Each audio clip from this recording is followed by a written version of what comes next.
So thank you for all of you who've already put your names in the chats if you wanted to and say where you're from. A huge warm welcome to our briefing event about the Harnessing the Power of Communities Small Grants programme that we've just launched. It's really nice to see you here and thank you for taking the time to join us and find out more. So this morning, I'll be giving you a brief overview of the wider programme.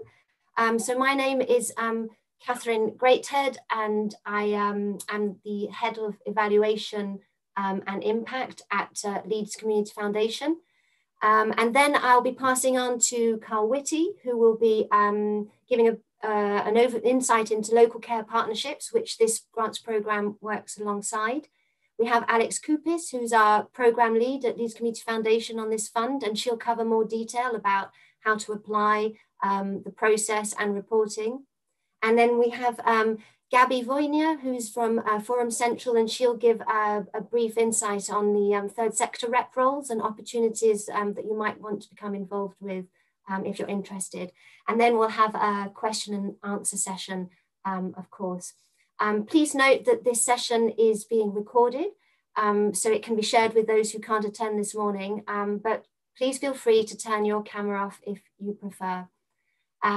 We would ask you, which I know a lot of you have already done, thank you, just to mute your microphones so we can avoid background distracting noises.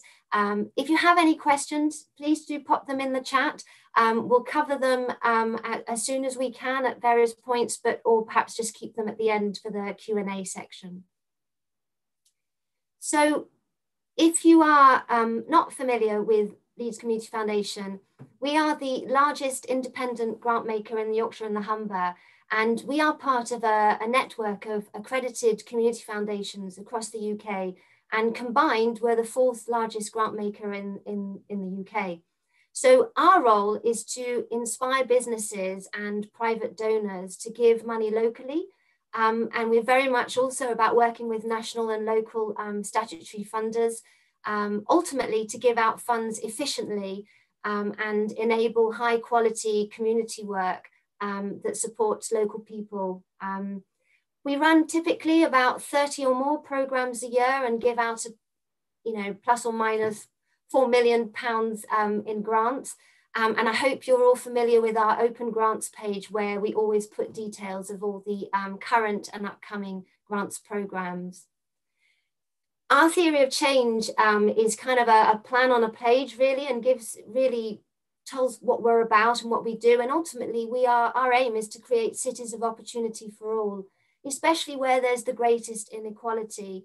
And it's about providing opportunities for people to be healthy and well, for communities and people to thrive and be safe, opportunities for people to learn, to work, to be financially well, and also just had that added zest element to life around experience and playing that's so important. But ultimately, we don't work with people directly. We rely on community organisations, groups like you, to actually deliver this work. And so our focus is very much about ensuring our funding strengthens your capacity, your expertise, and gives you the resources you need to go and provide these opportunities and support people at grassroots levels.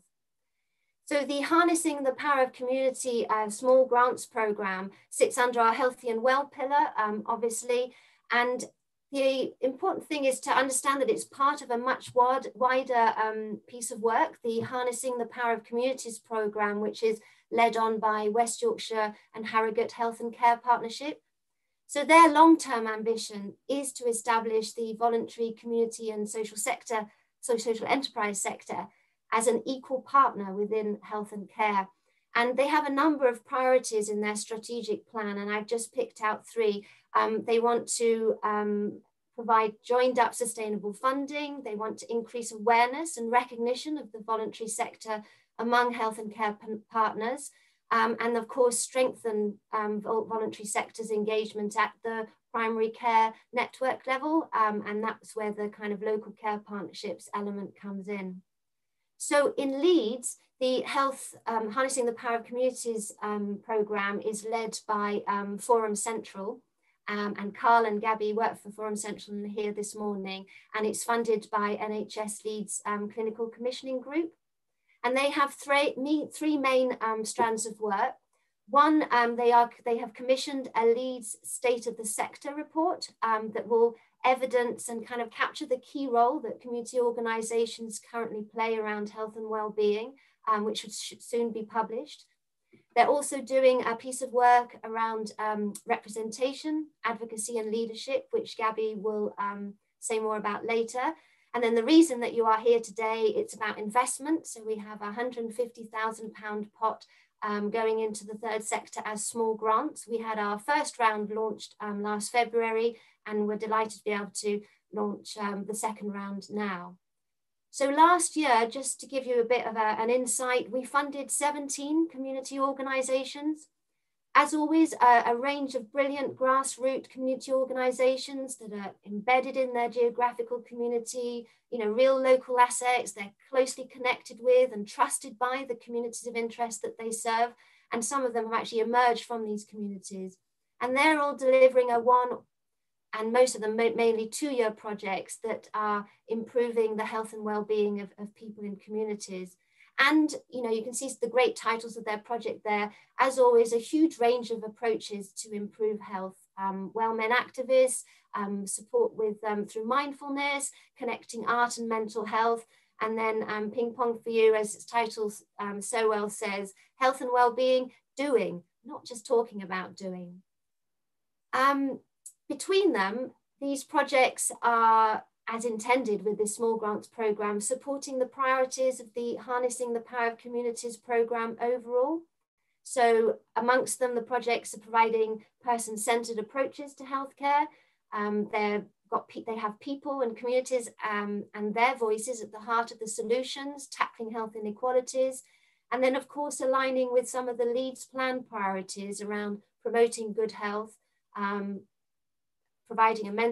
ensuring Leeds is a mentally healthy city for all, and providing connected, personalised care closer to people and their homes.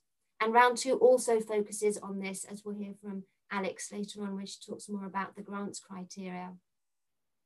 And then one final thing to show in respect to last year's grant funding was that the projects are very much aligning with local care partnership activity. So this map kind of shows already where some of the projects are being delivered in relation to the local care partnerships.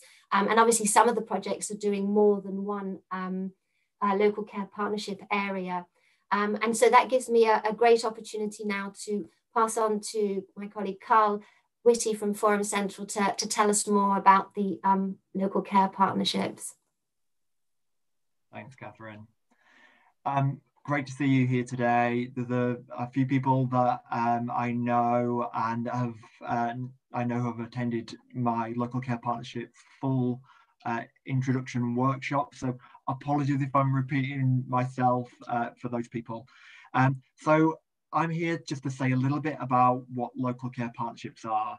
They're a great way of connecting and embedding funded projects within local health and care systems and developing a coordinated, joined up offer for communities.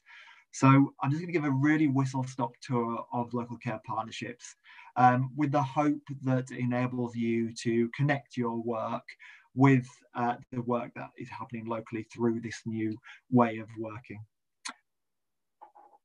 Okay, before I get into the local care partnership, I just want to give a very brief overview of Forum Central. So Forum Central is a network of health and social care third sector organisations in Leeds, delivered by the partnership of Volition and Leeds Older People's Forum.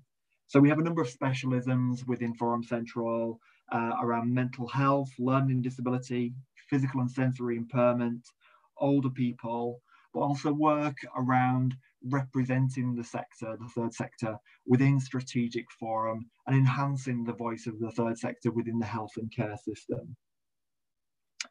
Our vision within Forum Central is ultimately to produce a better quality of life for people in Leeds. And we take a really proactive approach in enhancing the voice of the sector, enhancing the voice of communities in all our work. We do a lot of work around sharing good practice, developing links between different parts of the third sector, and linking third sector organisations up to work within the broader health and care system. So we have lots of really strong partnerships across the sector, but also with key organisations and institutions in the wider health and care system. So the NHS Trust, the CCG, and lots of departments within the local authority. Okay, next slide. So what are local care partnerships, LCPs? So basically, they're a model of joined up team working adopted in Leeds to improve health and care delivery to local people. And the foundations of this model is very much within the NHS long-term plan, which was published in 2019.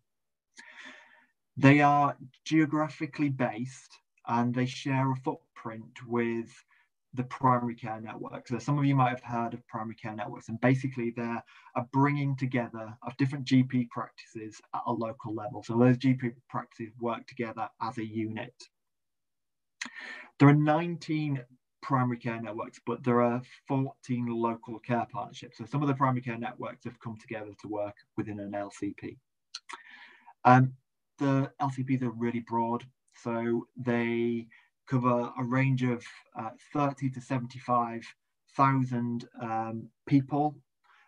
They promote joined up partnership working with a focus on the wider determinants of health at scale. So not looking at the medical model, not purely focused around illness or clinical matters. It's a very kind of social approach to health and care. And as a result, they address the shortfall in the traditional medical model and look to meet the needs of people in its widest sense. So how do the LCPs fit into the Leeds system? So they're really embedded within the Leeds health and care system. At the bottom of this diagram, we have the individual LCPs, and those LCPs feed up to a local care partnership program board. So a strategic board that supports the development of the LCPs in a strategic way and connects that strategy to broader strategy developed by the partnership executive group, and above that, the health and wellbeing board. So where are the LCPs located? So the 14 LCPs are distributed across the city and cover very different geographical areas. So at the bottom right of the map, we see the LS 2526 LCP, which is a really large geographical area. And then at the center of the map, there's a city centre LCP called LSMP and the Light, Leeds Student Medical Practice and the Light, which is a much smaller geographical area and serves a very different population. All the LCPs are very different. They are at different stages of development as well. So some of the LCPs have only just come online during the pandemic. I've never met physically. Others are bringing together of partnerships which have been there for many years and predate the LCPs.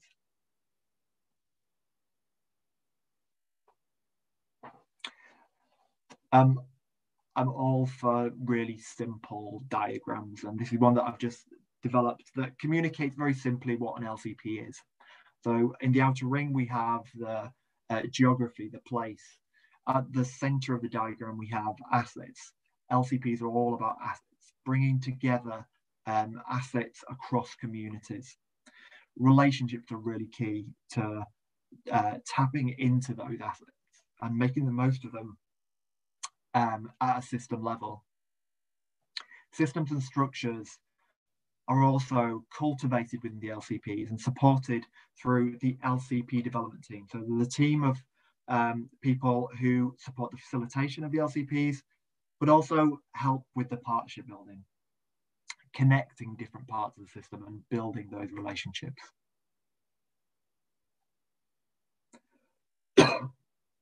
So what have the LCPs achieved so far? They brought different parts of the system together, and that is a really big achievement. the health and care system can feel quite fragmented and silo-based, and just bringing people together to work as a unit is real progress. They've also delivered practical pieces of work. So there's been lots of locally based projects which have been impactful within the LCPs. They provide a mechanism of peer support, sharing of learning, sharing of knowledge at a local level. And that has been particularly valuable during COVID when the challenges have been so high. Also shared roles. So within a number of LCPs, roles have been recruited, hosted within third sector organisations in some cases, which support with that connection.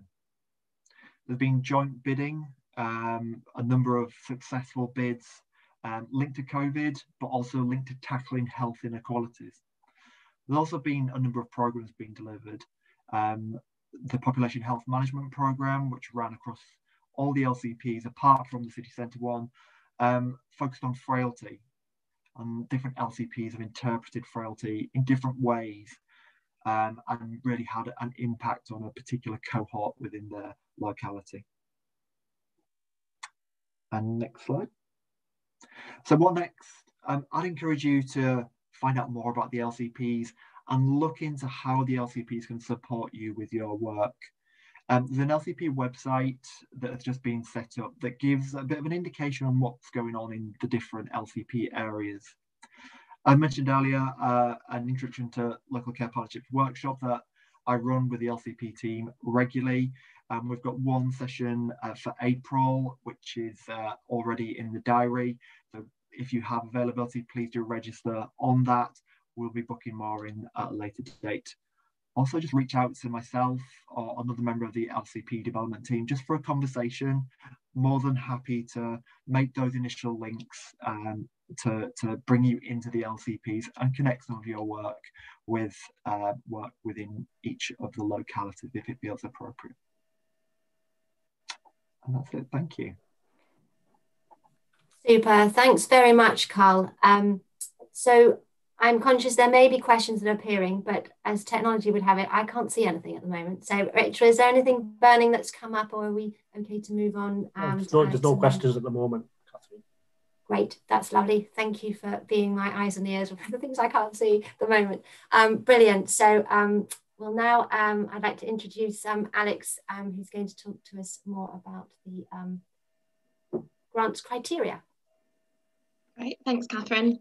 Hi, everyone. So I'll be running through kind of who can apply, the criteria, the application process, decision-making process, and the reporting that's required for this programme. So firstly, who can apply? So as part of our standard criteria, we say that community groups, charities, social enterprises, or other charitable organisations from the third sector can apply if they have a constitution or another relevant governing document, have a management committee, board of directors or trustees of at least 3 unrelated people, have a bank account under the name of the group with at least 2 unrelated signatories. Also, unincorporated groups up to £10,000 income can apply for up to 5,000. Also, where any grant awarded would not take their current year's income above 10,000. Specifically for this programme, those that are also based in Leeds or supporting people living in the Leeds area. There is a preference given to small organisations based in Leeds with an income of less than 100,000 per year for the years 2019 or 2020. However, organisations with an income above 100,000 and whose proposal is clearly supporting other organisations to deliver interventions or build capacity for delivering and evaluating health and wellbeing outcomes in communities will also be considered. In addition, priority will be given to emerging groups or those with a shorter track record working in new areas. However, current grantees who have been funded for 1-year projects would also be eligible to apply for a further 1-year funding if there's a clear rationale made for the application. So in terms of the criteria, the Small Grants Programme is looking to support projects which will improve the health and wellbeing of people in communities identified as the most deprived in Leeds, building on local assets to address locally identified needs and inequalities, including those that have emerged from COVID-19. We're looking to support projects that empower and amplify the least heard voices, and working with and in communities where connections to the health and care system are the least developed. Also putting people and communities at the heart of the approaches with co-produced local solutions, and also aligning with the Leeds System health and care priorities and linking in with their local care partnership. The minimum request for this programme is £500 and the maximum request is £10,000 for a 2-year project, making up to £5,000 a year. In terms of the application process, the full information is available on our website, and please make sure you read the fund criteria before applying. You can apply using the online application form, and any supporting documents needed should be attached. Please note there is a word count limit on some of the questions. And also please make sure you use the Save as Draft button at the end of the form if you want to save your work before you've finished. When complete and ready to submit, please click on Submit. You can also discuss your project with us first, and please do contact us if you need to check something before submitting. Once your application has been submitted, we will acknowledge the receipt of your application. We will then assess your application and may need to contact you and your referee during this time. If your application is shortlisted, it will then be submitted to the awards panel for further consideration. Thank you. So the decision-making process. LCF recruit an independent panel for each fund, liaising with fund holders and other relevant partners. We work to ensure that our decision panels are fair and diverse. This ensures that the panel considerations and discussions are representative of the third sector, the communities we serve, and the specific aims of the funding programme. The panel's role is to bring an understanding of local and strategic issues. Final decisions are agreed by a majority vote. LCF grant staff or managers are also present at the panel meeting to support and facilitate the panel members in terms of making decisions in relation to the criteria of the programme. The majority of our funds do tend to be oversubscribed, so where possible, we do ensure that constructive feedback is recorded and given to all applicants. In terms of reporting and valuation, we and the funders are particularly keen to understand the impact and learning as a result of the grant being made. So all organisations awarded will be expected to complete an end of grant report showing what you've achieved, what you've learned, what the health outcomes have been and how you know this. For this programme as well, all organisations awarded will be expected to complete a brief interim report by mid-November 2021. The learning and evidence gathered will feed into an evaluation report for the wider programme, also due around that time. If you're applying for 2-year funding, a short 1-year interim report, including budget and expenditure details, will be needed to enable the second grant allocation to be released. We ask that you think about the learning and the health outcomes and how this will be evidenced and demonstrated. Consider the project's planned outcomes around health, the success measures, and how the outcomes and impact will be captured. You could use evaluation tools such as quantitative pre and post questionnaires and qualitative case studies. Please do include the voice of the people you do support through case studies, feedback quotes, photographs and video links. There will also be a celebration event in October for successful grantees. This will be an opportunity to meet the other grantees from the 2020 round as well, to share learning and meet the colleagues involved in the wider programme. Okay. So lastly, this is the timeline for the programme. So the fund is already open. It opened on the 4th of March. The deadline is the 15th of April at 12 noon. The assessments will then take place in April to early May. We're looking to give the funding out in late May and looking for the projects to start kind of end of May, beginning of June. That's it. Thank you very much. Thanks, Alex. That's great. So the final section, just before we go to our question and answer opportunity, is to hear from Gabby Voynier, who's just going to give a bit about the third sector reps that Forum Central are leading on at the moment. So, thank you, Catherine. Hi everyone. So I work with Carl at Forum Central. So my role is around representation. So if we could move on to the next slide, if that's all right.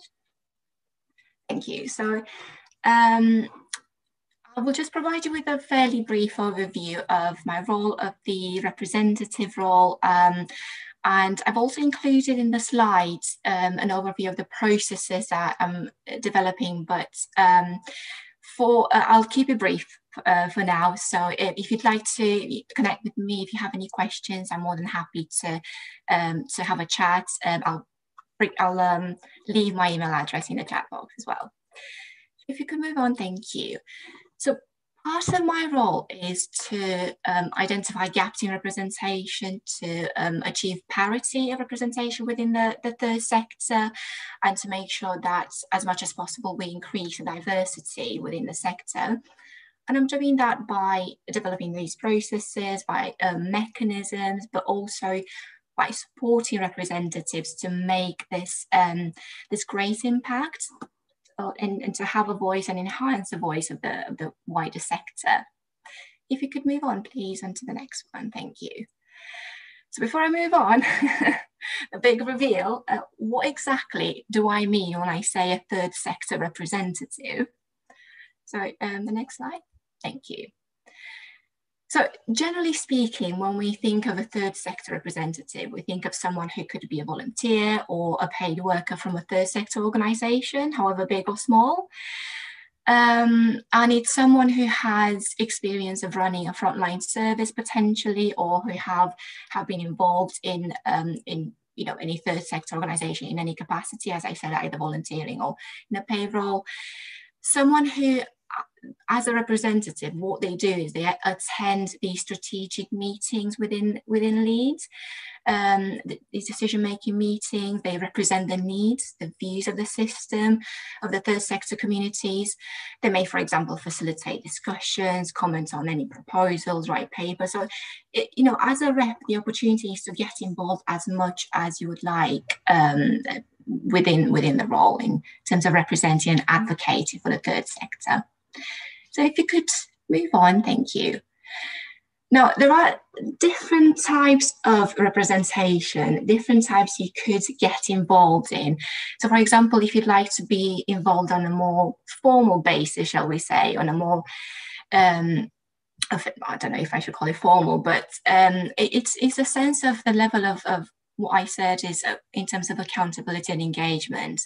And what I mean by that is we have that regular engagement with Forum Central. So for example, if you go to a particular meeting on behalf of the wider sector, we will make sure that we provide you with that support. We have, for example, a brief pre-meeting. We discuss the agenda.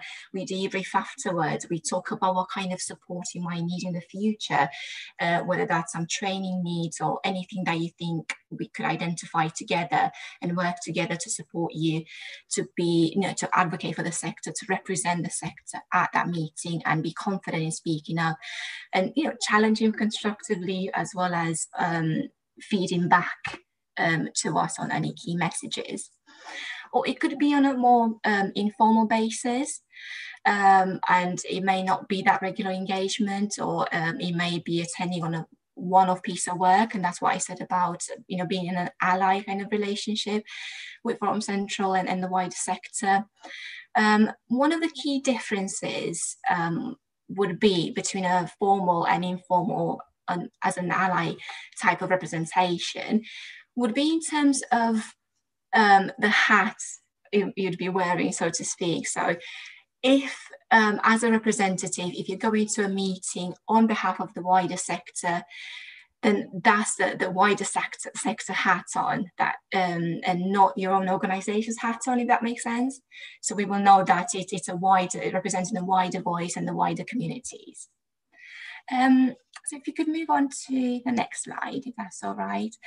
So this is literally, in a nutshell, a very brief overview, whistle-stop tour of third sector representation if you'd like to get involved as a Forum Centre representative. There are quite a few ways in terms of the way we can support you, in terms of, as I mentioned previously, identifying any needs, and we can provide you with knowledge and information about the third sector. We can support with any actions following meetings, and we can help with the induction process to address any development or training needs, as I mentioned. Now, this is a selection process, just as a bit of an informal process that I've developed, but I'll leave that, so the slides will be circulated. I'll leave that for you to have a look in your own time, and if you'd like to, as I said, I'm more than happy to have a chat about it and explain further about the process, but just to keep it brief, I'll stop here. That's all right, thank you.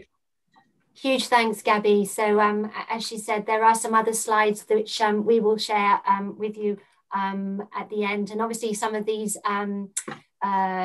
slides have got embedded links in, which are also useful then for you to connect to various websites that are relevant when you're thinking about, wow, really, I've not seen that one before, that slide transition. That's great with the bird.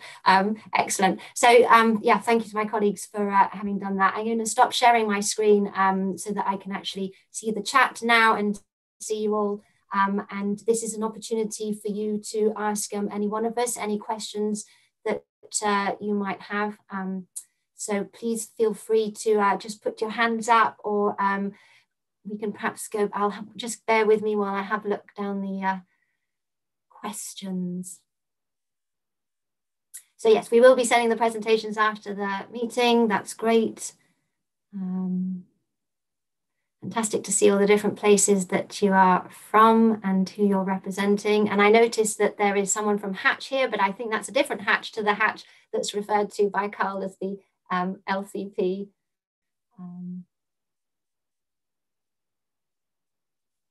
Brilliant. So there anybody wanting to ask any questions?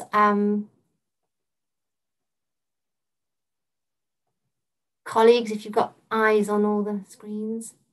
Or is everybody fully aware of everything that's needed and how possibly you might be able to harness the power of communities through applying through a small grant and bringing the least heard voices and supporting health and well-being outcomes? Or maybe you want to find out now more, you know, who to go to. That's Carl for more detailed information about the local care partnerships and the training that he offers. And obviously that training, I think, involves often meeting some of the people from local care partnerships, which can be very useful. And then obviously if you've been inspired and think, actually, I could have a voice and I'd like to be a rep or be involved, then Gabby would be delighted to talk to you. Catherine, there's a question from Kerry in the chat from East Leeds Project. So she's wanting to know a little bit more about the link to our local LCP that was mentioned. Does this need to be a formal link, and could you give an example? Who wants to take that? Shall I take that? Yeah, go for it. Yeah, so I think we'd encourage you to make those links proactively. I'm more than happy, Kerry, if it would be useful to make introductions to some of the LCP development team who are facilitating the conversations within your area. But the LCPs are very much owned by communities. So we try not to be gatekeepers to the resources, the support within the LCPs. But yeah, if it would be useful, I'm more than happy to make that initial introduction.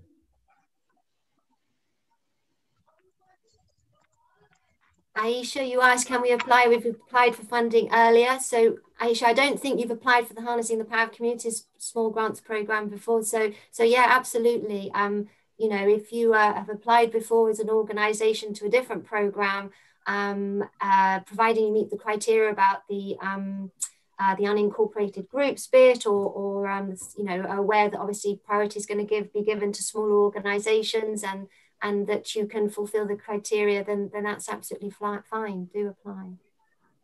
Good. Question from Jane. Is there a limit on the amount of times you can apply if you have applied before having concurrent funding? So yes, we were conscious this question might come up. So obviously, as you know, the local care partnerships are developing more. And so there is, and with the 17 grants that we were able to provide last year, we could only provide health and wellbeing support in a limited number of places. So that's why really round through is about looking round two, sorry, is about supporting new and emerging organisations and giving priority to them as much as possible. And obviously we're conscious that there were 3 organisations last year that applied for only 1 year of funding. So there's an opportunity for them to, if they can demonstrate the added value that they would bring.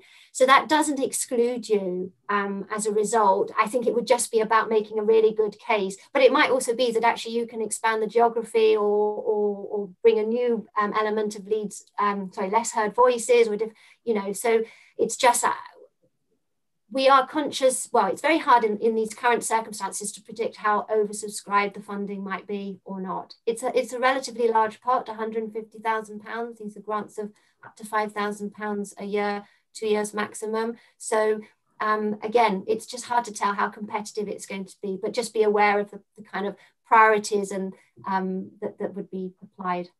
Is that all right, Jane? Yeah. Is it a problem if you've got more than one bid in an area? That's a question from Pauline. By that, do you mean more than one bid in terms of the Harnessing the Power of Communities programme, or is that, that you're already doing an activity funded through another organisation? No, I've just been reading about the ageing group that's already is active in my area. And if I was going to put a bid in, that would be 2 bids within one area. And then it would be, difficult to sort of, how would you manage to do that? Is it one in one area, or is it one that has the biggest scope, or is there a certain amount to make sure that the money is allocated across different areas? That's a really good question. I think it would be about articulating your connections with the local care partnership, the added value that you would bring, whether it's a different set of people and why this is specific. I think it's a difficult one to say, because I know that the panel obviously will consider all the geographies and each application on merit equally. So yeah, maybe we can talk to you a little bit more about that outside of in terms of exactly how it overlaps with the other group or not, and perhaps look at that more carefully. Would that help? Great.